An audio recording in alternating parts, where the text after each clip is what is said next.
নবীর শানে আমি 5 বার দুরূদ পড়েছিলাম। 5 বার দুরূদ পড়ে আমি যখন বিসমিল্লাহ বলে হাতের ভিতরে ফু দিয়েছি, আমি তখন আল্লাহর কাছে বলেছি, আল্লাহ ওয়া তুইজ্জু মান তাশা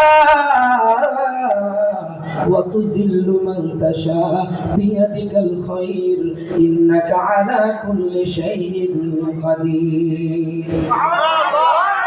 আমি যখন এটা ফু দিলাম, আল্লাহ রসুলের দুরূদের কারণে ওই হাতের ভিতরে পাথর রইল না, আল্লাহ পাকের নিয়ামতের কারণে ওইগুলা হীরার টুকরা হয়ে গেছে। তাইলে বলেন তো দুরূদ পড়ার দরকার আছে না নাই?